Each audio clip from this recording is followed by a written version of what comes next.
Madame, Messieurs, bonsoir et bienvenue dans le 20h de TFM. Dans l'actualité de ce samedi, la fille de Mame Mactar Gueye est actuellement au commissariat central. Fatou Bintou Gueye est auditionnée suite à sa disparition depuis hier vers 20h30. Soulagé mais inquiet quand même, Mame Mactar Gueye, le papa leader de Jamra, a lui aussi été interrogé au commissariat central. On vous explique tout dans un instant. Ouverture d'une information judiciaire dans l'affaire de la mort du jeune Lamine Koïta à Fatick. Décision bien accueillie là-bas où la thèse d'une bavure policière est toujours soutenue par les jeunes. On vous en dit plus dans cette édition. Le président Macky Sall déterminé à poursuivre les efforts de modernisation du transport urbain. Le chef de l'État a présidé la célébration de la journée nationale du transporteur organisée dans le département de Rufisque. Et puis une note de culture en fin d'édition, nous irons à la découverte de la Symphonie des Arts, une magnifique galerie d'art en plein île de Gorée. Vous verrez, c'est tout simplement splendide.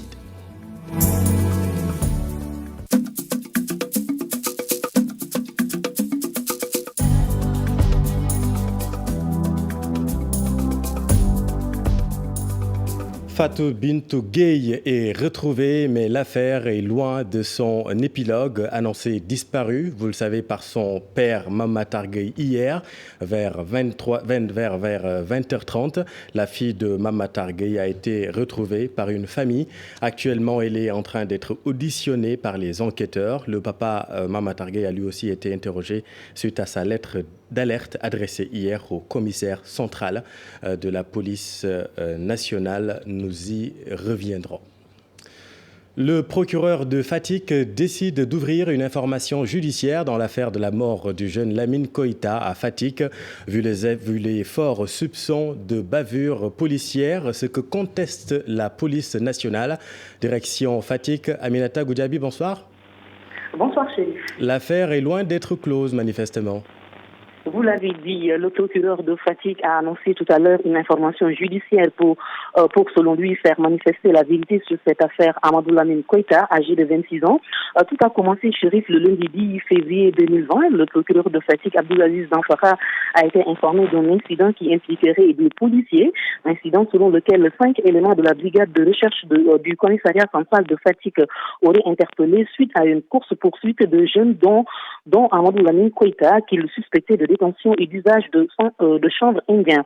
Mais suite à une fouille minutieuse sur les mises en cause, les éléments de la police auraient conduit à bord d'un véhicule, conduits à bord d'un véhicule de couleur noire sans autre précision jusqu'à la plage non loin de Malango pour les bastonner en leur demandant de leur donner les noms des dealers avant de les abandonner sur les lieux. Amadou Lamine Koïta est décédé quelques minutes après son évacuation à l'hôpital, une information confirmée par beaucoup de témoignages. Mais la police, entendue à la brigade de gendarmerie, les 5 éléments de la police incriminés ont unanimement contesté les faits à eux reprochés. Ils ont soutenu s'être transportés le jour des faits au quartier Bouvane de Fatick où, selon une information anonyme, des jeunes étaient en train de fumer du chanvre indien. Sur les lieux, 2 individus seulement sur les 4 soupçonnés ont été interpellés suite à une course-poursuite.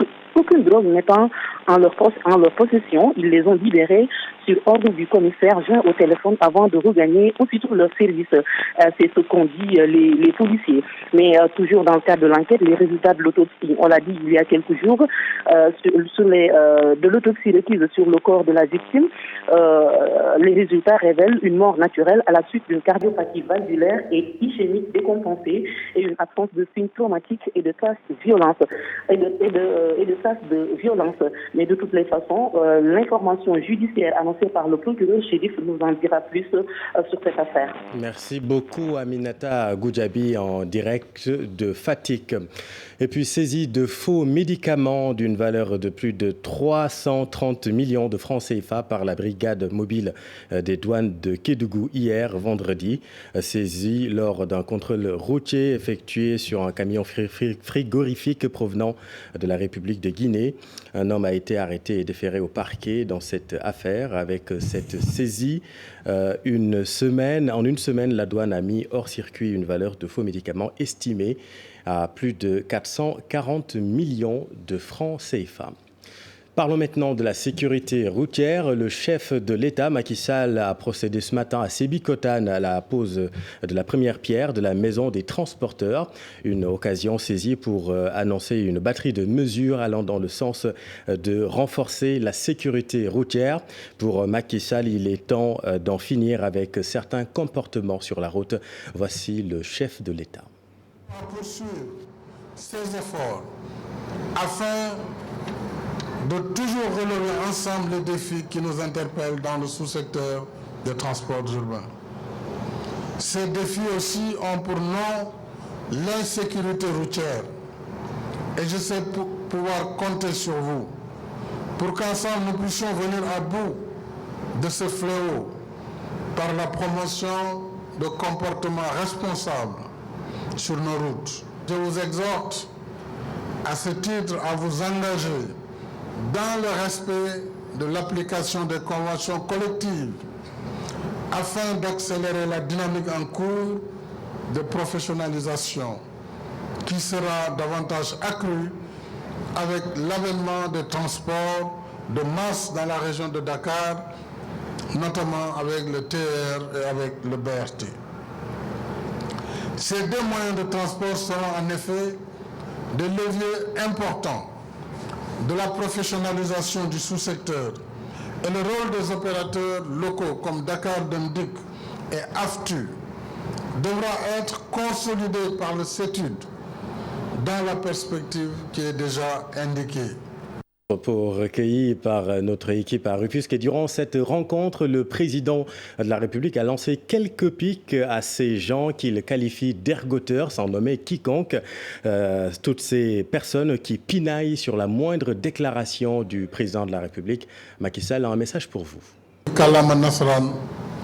À chaque déclaration, des gens vous corrigent dans ce pays. Certaines personnes passent à longueur de journée à épiloguer sur mes propos. Ces gens ne font rien, ils ne travaillent pas, juste toujours écouter la radio et me critiquer. Alors là, je pense que le président doit désormais revoir sa copie avant toute déclaration. Recueilli par Ousseynou Diam et Ahmadou Bamba Samb, le syndicat autonome pour le développement de l'éducation et de la formation dénonce un manque de considération du gouvernement envers les enseignants et exige une réhabilitation de leur dignité. Le SADEF, qui s'est réuni ce matin, a discuté sur les statuts des enseignants. Le syndicat s'est aussi prononcé sur les crises de l'école sénégalaise et pointe du doigt le gouvernement du Sénégal. Alassane Ba et Modou Diop. Problématique relative au statut de l'enseignant au menu des échanges. Objectif, décliner des pistes de réflexion. Pour le SADEF, le gouvernement ne donne pas assez de considération à l'enseignant. Parce que l'enseignant est agressé, l'enseignant est violé, l'enseignant n'est plus ce qu'il était, parce que simplement le coût de la vie est là. Le gouvernement du Sénégal ne donne pas la considération qu'il faut à l'enseignant et c'est la raison pour laquelle son statut devient de plus en plus menacé. Nous revendiquons non seulement que le statut soit réhabilité, que la dignité de l'enseignant soit restaurée, mais également nous demandons à ce que le gouvernement du Sénégal institutionnalise un système de protection sociale durable qui pourrait prendre en charge l'enseignant et sa famille. Là où les crises qui secouent le système éducatif sénégalais ne laissent pas indifférents les membres du SADEF. Ils imputent la responsabilité au gouvernement qui ne respecte pas, selon eux, ses engagements. Et ce qui est grave dans tout ça, c'est que le président de la République lui-même s'était engagé à appliquer ces accords, d'autant plus qu'il les avait jugés réalistes et réalisables. Et jusqu'à présent, aujourd'hui, nous sommes dans ces situations-là pour revendiquer l'application de cet accord. L'autre crise, c'est une crise qui secoue le mouvement syndical lui-même dans son ensemble. Et ça, c'est provoqué par le gouvernement du Sénégal à la suite des élections de représentativité que le gouvernement avait organisées et que jusqu'à présent, le gouvernement du Sénégal n'a pas respecté les termes de l'accord préétabli avant l'organisation des élections. C'est-à-dire au terme des élections, le gouvernement du Sénégal sortirait un arrêté par le ministère du Travail qui proclame de manière officielle les résultats issus de ces élections. Et comme les élections sont frappées de recours en annulation devant le tribunal, et ce recours n'a jusqu'à présent pas été vidé, le gouvernement du Sénégal agit dans l'illégalité et persiste dans l'illégalité en ne convoquant qu'une poignée d'organisations syndicales avec lesquelles il décide, il complote sur le dos des enseignants. Le syndicat autonome pour le développement de l'éducation et de la formation a également déploré les agressions dont sont victimes leurs camarades enseignants. Si Alassane, de l'eau, c'est ce que réclament les populations de Koumpentoum. Elles ont initié une marche pacifique pour se faire entendre. Le liquide précieux se fait de plus en plus rare dans la zone. La société en charge de la gestion du forage déclare être sensible à la situation et prône le dialogue. Moussa Omar Gueye, Amadou Djedjou. Dégage la sagesse, dégage. Koumpentoum, les populations exigent tout bonnement le départ de la Société de gestion des eaux du Sénégal qui, selon elle, est incapable de fournir de l'eau au profit des consommateurs. L'autre élément qui est beaucoup plus grave, c'est la qualité de l'eau qui pose problème également. D'où la présence fréquente de la fièvre typhoïde dans la commune. Elle réclame également la venue de nouveaux fermiers beaucoup plus compétents et financièrement assis dans les meilleurs délais.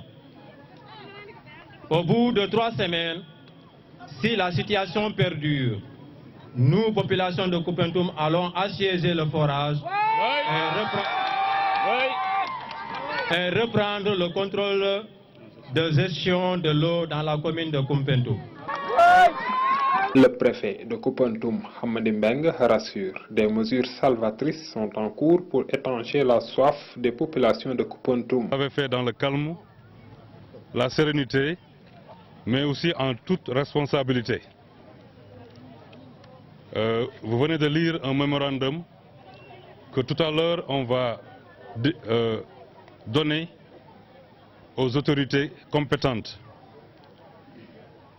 pour voir comment régler définitivement ce problème de dysfonctionnement dans la distribution de l'eau ici à Koumpentoum.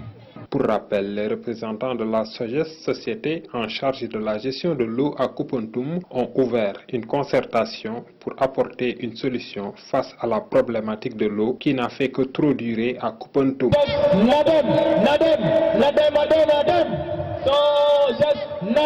Retour à Dakar, insalubrité, insécurité, défaut d'assainissement, manque de toilettes publiques. Le marché de Thiaroye n'est pas loin le marché le plus insalubre du Sénégal selon les commerçants qui fréquentent le site. Une insalubrité qui préoccupe également le nouveau président des délégués du marché de Thiaroye. Suivons le porte-parole du président Modou Mbaye avec notre équipe dans la banlieue de Dakar. Il y a les saletés. Il y a le problème de canalisation qui est courant, qui est là. Et vous, d'ailleurs, vous avez fait un reportage sur la canalisation, vous savez ce que nous vivons. Donc c'est tout ça dans un ensemble que nous allons étudier ensemble. Parce que être délégué c'est bon, mais être délégué et être en phase avec ces gens, ceux avec qui vous devez travailler, ça vous permettra, avec de multiples réflexions, de vous en sortir. Ce que nous pensons comme priorité, c'est la canalisation à ciel ouvert. Et nous sommes prêts à rencontrer le maire pour discuter avec lui. Parce que les canalisations passées là, ce sont de très mauvaises canalisations. C'est ce qui a causé, ce que vous savez vous. Donc nous, ce que nous voulons, c'est de très bonnes canalisations à ciel ouvert. Ça nous permettra de dégager le plus rapidement possible les eaux usées. Il y a des problèmes de toilettes, ça existe. Il y a des problèmes d'eau, des points d'eau, il n'y en a pas. Il y a aussi la sécurité, il n'y en a pas. Tout ça, ce sont des problèmes sur lesquels nous allons débattre. Nous sommes une équipe qui vient d'être élue. Donc cette équipe qui vient d'être élue a élucidé tous les problèmes. Nous allons ici atteler, c'est ça le problème. Et puis restons au marché pour vous parler de la commercialisation de l'oignon local, campagne 2019-2020. Les nouveaux prix sont connus. Il faudra débourser 250 francs le kilo pour la variété Ngagne Bay et 325 francs pour le rouge d'Amposta. Il s'agit de l'oignon cultivé dans les Niayes. Plus de détails avec Tierno-Fall. De la filière, commerçants, producteurs et l'agence de régulation des marchés se sont réunis dans la commune de Léona. Cet atelier de lancement de la campagne de commercialisation de l'oignon local 2019-2020 était une occasion pour fixer les prix de l'oignon cultivé dans la zone des Niayes. Nous avons discuté sur la campagne de commercialisation de l'oignon Et concernant les prix, dans toute la zone de Niayes, nous sommes tombés d'accord. L'Orion aussi appelé Ngagnbaye sera vendu à 250 francs le kilogramme et la variété rouge d'Amposta à 325 francs le kilogramme. 325. Pour encadrer la présente campagne de commercialisation, toutes les mesures nécessaires seront prises selon l'ARM. On a fixé les prix. Nous, en ce qui nous concerne, nous allons sortir l'arrêté sur les lettres de véhicules et l'arrêté aussi sur les prix conseillés. Le reste, on va continuer à travailler avec les producteurs, avec l'interprofession, les commerçants, mais aussi avec l'administration territoriale et la sécurité pour que les prix soient respectés. Le gel de l'importation de l'oignon a commencé il y a environ un mois et pour le directeur général de l'ARM, cette mesure sera maintenue en fonction de la disponibilité du produit sur le marché. Tu sais que la régulation n'est pas facile. On régule le marché par le stock et par les prix. On fait tous les moyens pour que le prix soit rémunérateur au niveau pour les producteurs, mais aussi qu'il ne soit pas inflationniste pour les consommateurs. Cette année, rien que dans la zone de Potou, la production est estimée à 90 000 tonnes si on se base sur la quantité de semences et les superficies emblavées.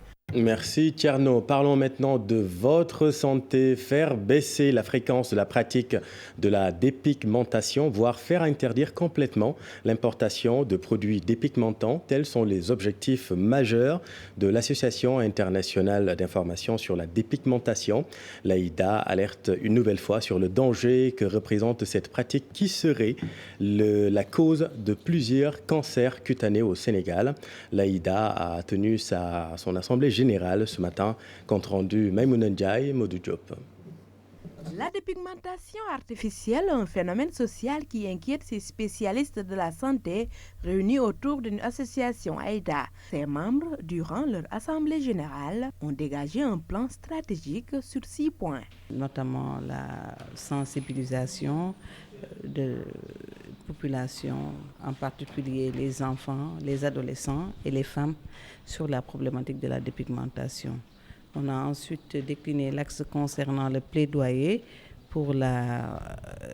qui sera adressé aux autorités afin de faire baisser la fréquence de la pratique et surtout d'empêcher l'importation des produits dépigmentants ici au niveau du Sénégal. Au cours de leurs travaux, l'Association internationale d'information sur la dépigmentation s'est aussi penchée sur la fréquence des cancers cutanés. Ici, en hospitalisation, on reçoit en moyenne peut-être un cas tous les 3 mois. Ça, je dis en moyenne, mais il fut une période où on a reçu en hospitalisation à l'Institut d'hygiène sociale 4 cas de cancer cutané. Et ça, malheureusement, c'est des complications à long terme, puisque les femmes qui se dépigmentent au bout d'1 an, elles peuvent ne pas développer de complications, mais à long terme, quand on détruit la mélanine et qu'on vit sous le soleil, avec l'effet des radiations ultraviolettes qui sont responsables des cas de cancer, tôt ou tard, on finira par développer des complications liées à l'usage de ces produits dépigmentants. Les pharmaciens seront également associés à la sensibilisation. Il faut oser le dire, il y a certaines officines où on peut retrouver des produits dépigmentants. C'est l'intérêt de sensibiliser nos collègues professionnels de la santé comme nous et qui peuvent peut-être vendre des produits qui pourraient contenir des produits dépigmentants. Pour rappel, les dernières études réalisées entre 2018 et 2019 à Pékin, aux Parcelles Assainies et à Kaffrine révélaient que 50% des populations interrogées utilisent des produits de dépigmentation. Santé toujours, et ce premier cas de coronavirus en Égypte diagnostiqué, il s'agit du premier en Afrique. Selon le ministre de la Santé égyptien, l'individu est de nationalité chinoise et venait justement de la Chine. Il est désormais en quarantaine. La réunion des ministres de la Santé de l'espace CEDEAO a pris fin hier à Bamako, une rencontre pour mettre une stratégie commune face au Covid-19. Les recommandations avec Fatou Bintou Conté.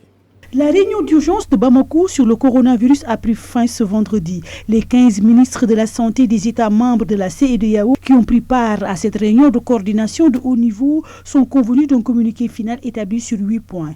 À cet effet, ils ont décidé de renforcer la coordination, la communication et la collaboration entre les États membres en matière de préparation de l'épidémie de Covid-19, en particulier la collaboration transfrontalière.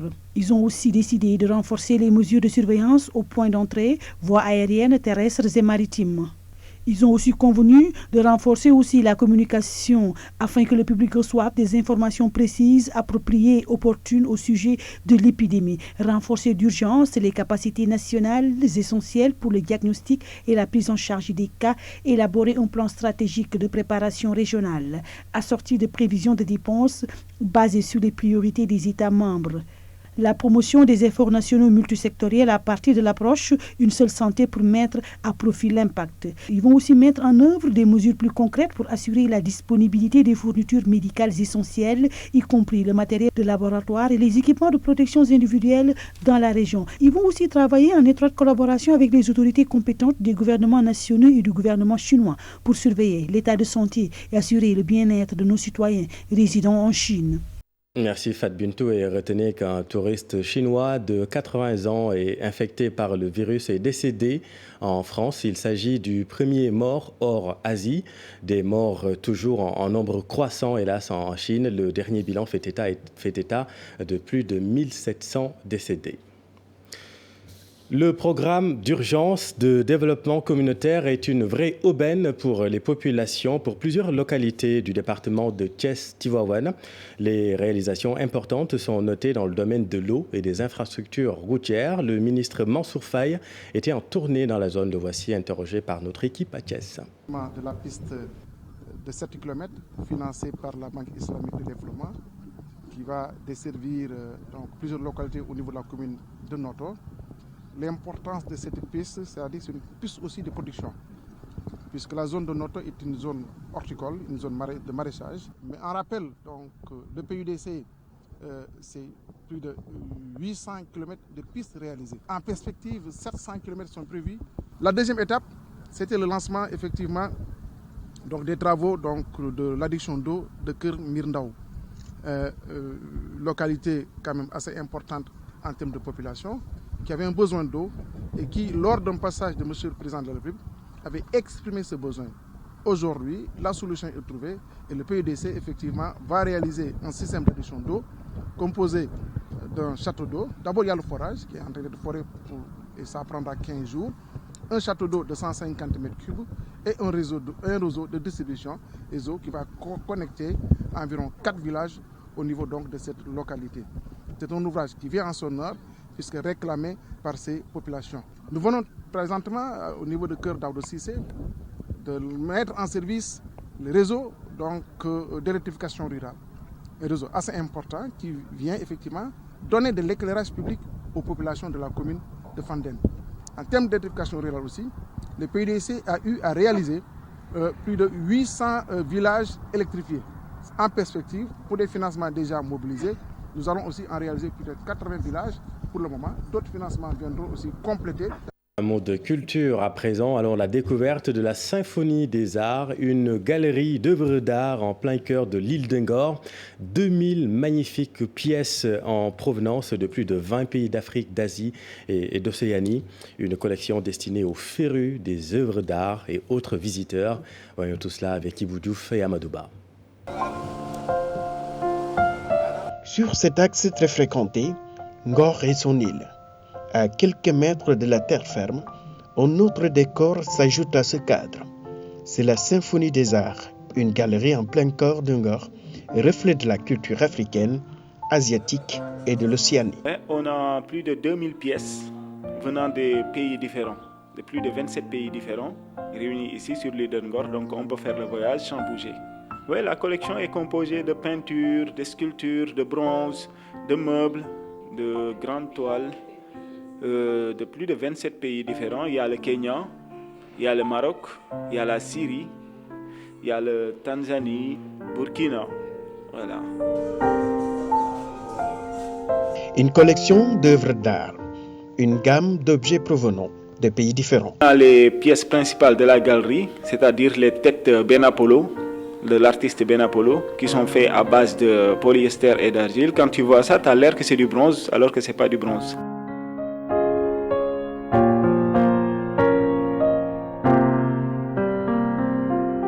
Le Sénégal, terre de culture, abrite cette collection de 2000 pièces.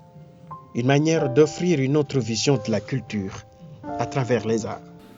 Et qui a mis ça à la disposition de toutes les gens qui aiment l'art, la peinture, les sculptures et tout ce qui est art.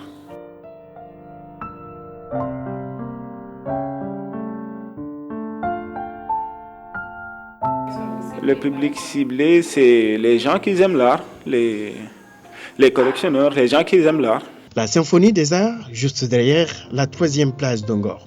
Un cadre qui offre un large choix des statues, des masques, des tableaux, des meubles et des objets de décoration. Un autre coin des arts ouvert aux visiteurs de l'île d'Ongor.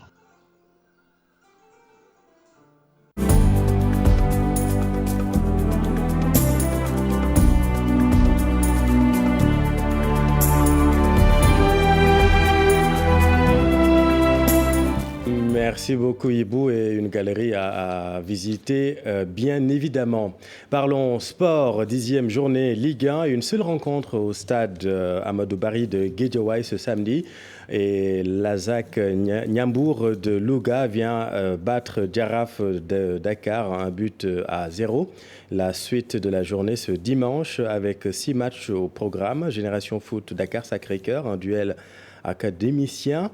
Snaps Excellence US Gorée, Casa Sport, AS Douanes, AS Pikine, Stade de Mbour, Mbour Petite Côte, Djambar, Niary Tally qui affronte le leader Teungueth FC.